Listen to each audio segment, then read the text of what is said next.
আসসালামু আলাইকুম প্রিয় দর্শক শ্রোতা, দূরে কিংবা কাছে, দেশ অথবা প্রবাসী যে যেখান থেকে দেখছেন সকলকে জানাই আন্তরিক শুভেচ্ছা অভিনন্দন। দর্শক, আমি চলে আসলাম ইন্দোনেশিয়ান স্মার্ট নিপের ঘাসের জমিতে। এই ঘাসটা সারা বিশ্ব জুড়ে আলোড়ন সৃষ্টি করেছে। বাংলাদেশে এই ঘাসটাকে বলা হয় ঘাসের রাজা, কারণ যারা ছাগল, গারল, বেড়া এবং গাভী পালন করে এই ঘাসটা থেকে ভালো ফলাফল পেয়েছেন খামারিরা, এবং আমরা কাটিং উদ্যোক্তারা ওই ঘাসগুলা বিক্রি করে বিশেষ করে ব্যাপক সাড়া পেয়েছি। কারণ এই ঘাসটা যেমন বলি তেমনই ফলন হয়। খামারি ভাইদের আস্থার প্রতীক ইন্দোনেশিয়ান স্মার্ট নেপিয়ার ঘাস। যারা 2026 সালে খামার প্রতিষ্ঠা করবেন সেই সব ভাইদের উদ্দেশ্যে বলতে চাই, আপনি অন্ততপক্ষে 2.5 থেকে 3 মাস আগে ঘাসের যোগান নিশ্চিত করবেন। মানে প্রথম ধাপের ঘাস নিশ্চিত করবেন, তারপরে আপনি গবাদি পশু উৎপাদন করবেন। আপনার কোনো সময়ে ঘাসের টেনশন করতে হবে না। আমি আজকে বাংলাদেশের বিভিন্ন উপজেলা থেকে আমি কয়েকটি অর্ডার নিশ্চিত করেছি। সেই অর্ডারগুলো কমপ্লিট করার জন্য ঘাসের জমিতে আসা এবং ভিডিও করা। দর্শক, আমি সরাসরি আপনাদের মাঝে আপডেট ভিডিও নিয়ে হাজির হয়ে থাকি।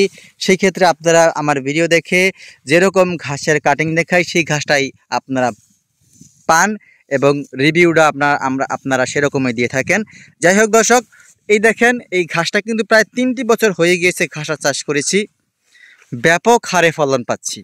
যতবারই গাছটা কাটছি ততবারই ফলন। দেখেন, আমি এখান থেকে কেটে শেষ করতেছি, এই প্রান্ত শেষ হয় না দর্শক, তারপরেও দেখেন আবার পুনরায় কিন্তু ঘাসটা বড় হয়ে যাচ্ছে, সাই সাই করে ঘাসটা বেড়ে যায়।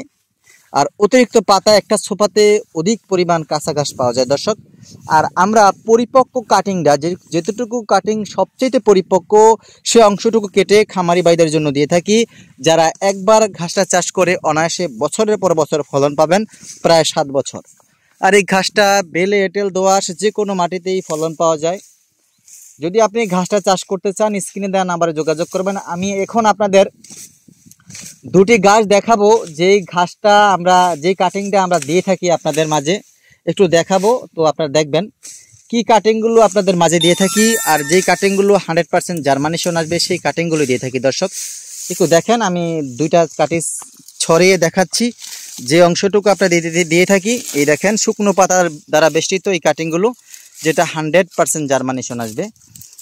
এই দেখেন কাটিংগুলো আমি পুরো পরিষ্কার করে তারপরে এটা একটা সাইজ রেখে 5 থেকে 6টা করে গিট দিয়ে এক একটা কাটি রেডি করি, যাতে করে এক একটা ভালো পূর্ণাঙ্গ ঝাড় হয়ে যায় আপনার গবাদি পশুর জন্য। দর্শক, সবচাইতে ভালো মানের এবং পরিপক্ক পুষ্ট শিকড়যুক্ত কাটিং যদি আপনি সংগ্রহ করতে চান, তাহলে আমার স্ক্রিনে দেওয়া নাম্বারে যোগাযোগ করে কাটিং সংগ্রহ করতে পারবেন। তাহলেই এরকম কাঁচা ঘাসের যোগান নিশ্চিত করতে পারবেন। দর্শক, সকলকে ধন্যবাদ।